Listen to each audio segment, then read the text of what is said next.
Hey there, thanks for pressing play. It's Brian here from Fitzpatrick's Garage in Kildare Town. In this video I'm going to show you around this car here, which is a Honda Civic. It's a 9-speed automatic and it's a premium model as well, so it's got a really high spec. The weather is absolutely brutal, but anyway, we're going to go for a drive starting off. Simple thing starting out, getting in and out of the car. So you got a fob, which you can use like a manual key, so you hit the button, it unlocks it, or I can just literally slip my hand in here and that automatically opens the car for me once I have the key on me. I can lock using the fob like it traditionally would, and it brings in the wing mirrors, or if I have the key on me, I can walk over and I can press this button along through here, and if I press it a second time, that'll actually also retract the wing mirrors for me as well. Starting the car then, it works off this nice button which turns red once you start the car over on the right hand side, and this is the start-up sequence that you see on the clocks. Before you set off then on a journey, you want to get comfortable in terms of the seat and the steering wheel. So the steering wheel has a fully rake reach function, so that means it goes in and out, and it also goes up and down as well. And then the seat is also fully adjustable in terms of height, upwards and downwards. There's lumbar support with the button here, which is electronic for your lower back along through there, and there's also this area that straightens up the back part of the seat. But the passenger also gets lumbar support on this premium version of a Honda Civic. Remember, this is the highest model in this car.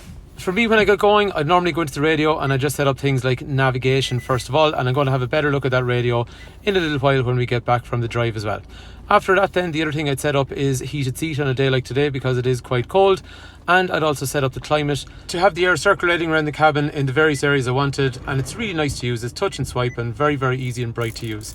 You can also have dual zone climate, which means you have different temperatures on each side of the car also as well. There is a park button, there's a reverse button, there's neutral, and then there's drive, and there's also sport as well, which we'll see when we're driving. So D and S, giving two different gear change patterns. Up through here then, I'd adjust my rear view mirror, which is electrochromatic, so it darkens when someone drives up behind you automatically at night time, so there's no daytime nighttime. Wipers will be completely automated, and you can actually adjust just how sensitive you want them to be, so they'll work on a sensor that's based in this windscreen. And then on the left hand side you have auto lights, which means during the day you have these nice daytime running lamps, and then at night time the headlights will come on themselves, and they'll also dip whenever they meet traffic, and they'll also go to full when you go into an unlit area as well, so they're really, really useful. Other things you can choose before you set off: on or off for parking sensors.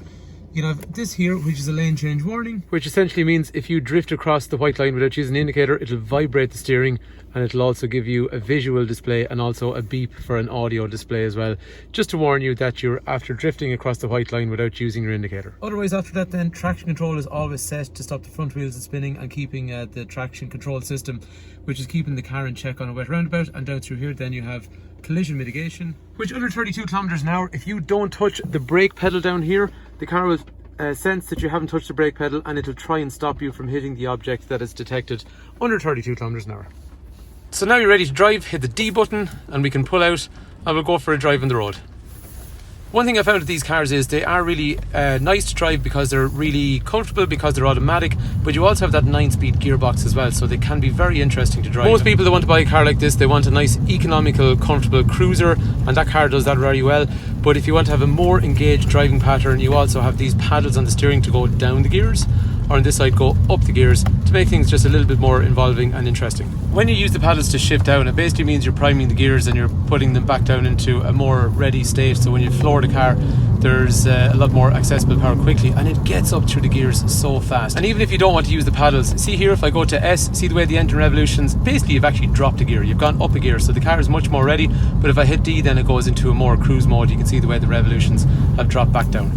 Another useful feature along here, it actually tells you the current speed zone you're in, which is really, really handy. So you get that visual aid, which is useful if you come into speed zones, but we'll see in a while there's actually a way we can use that using this button set up over here. Because what you can do is you can set it to respect speed signs. So whenever it sees a speed sign, if you're engaging that speed, it's going to give you a visual warning and also cut power to get you back under the speed limit. So it'll really be helpful someday if you haven't copped onto a speed sign.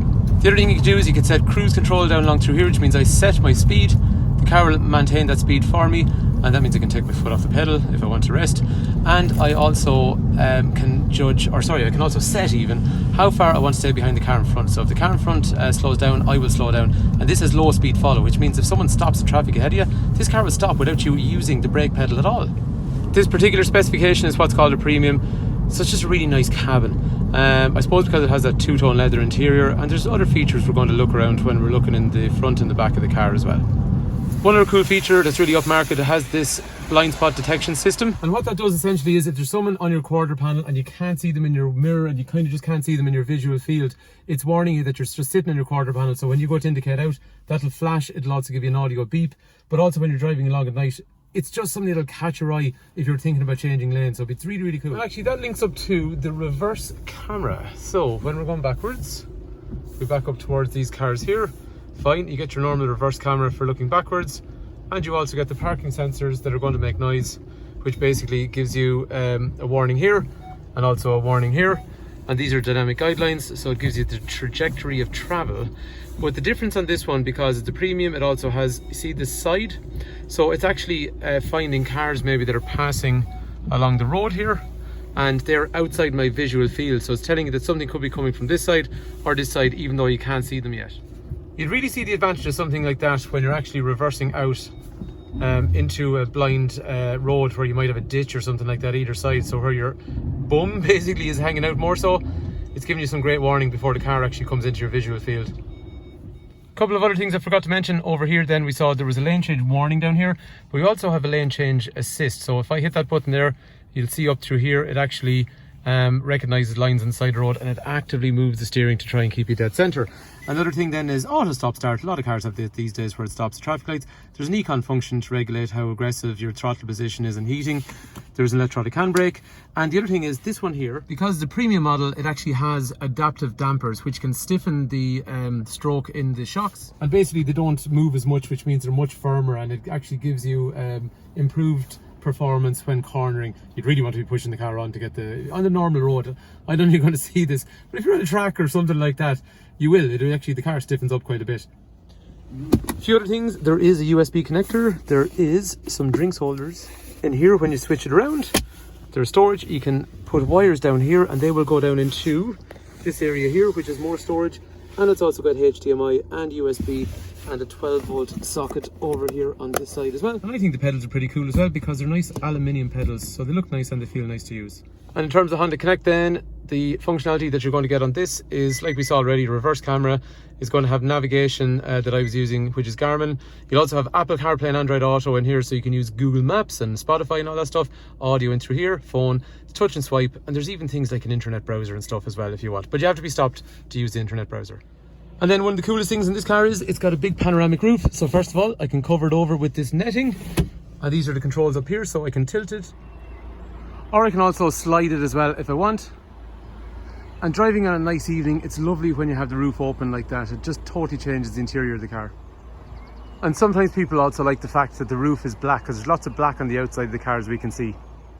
In terms of practicality, the boot is absolutely massive. I've gone on holidays in these cars like 3 years in a row, and I always found the boot to be just really super gigantic. And the fact that it's so big and so flexible, it allows you to put loads of stuff in. And then because it's flexible, you can really pile stuff up as well. Or if you don't want this in the way, just get rid of it and it piles all the way up. It's absolutely brilliant. And if you've anything awkward you want to put in the back, you can let the back seats down and you just get this really massive load area that's about the size of a car style van. Moving into the back of the car then, there's also each door, all 4 doors will have a tweeter and they'll have a speaker. And actually, while we're at it, one point to note here is there's also a speaker up in the dash, and there's also speakers up here in the back as well. So right here, right beside the rear passenger. So there's a really excellent sound system in the car. The interior is a nice bright two-tone effect. So it's leather, and it had nice bits of brushed aluminium along through there as well. There's kangaroo pockets in the rear of both seats. And in terms of size, if you're sitting in the back of the car, it's 6 foot. This is the kind of legroom that you're going to have.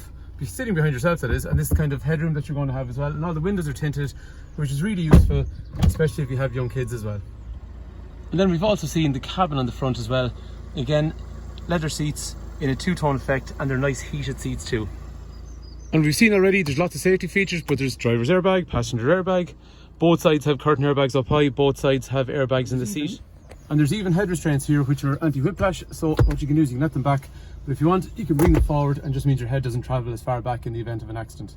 And we've managed to cover this without even talking about the outside of the car, which is really cool and distinctive. This is polished metal grey, and you see all the black effects all around the car. It's really aggressive looking when one of these drives up behind you. There's nice LED taillights in the rear, and they're a very distinctive car when you drive up behind them at night time. And it's got those nice 17-inch diamond cut wheels as well. It's a super cool looking car, and I think this is a great alternative to a prestige car. You're getting a nearly new car, it's got a discount, and you know what? It's nice to have something different. That's what these cars are. They've got a great level of specification like the prestige cars, but it's just something that's a little bit different. So if you watched till the end, thank you very much. And secondly, if you're interested in the car, please do not hesitate to give me a shout. 086-843-1945. Yes, I did cut my hair in between the video because it was raining the other day, so I just had to stop. We do scrappage on the car, we do trade-in, there's a long warranty on the car, we do finance packages on the car that are tailored to whatever needs you have. So anyway, hopefully the car is of interest, and thanks a million for taking time to watch.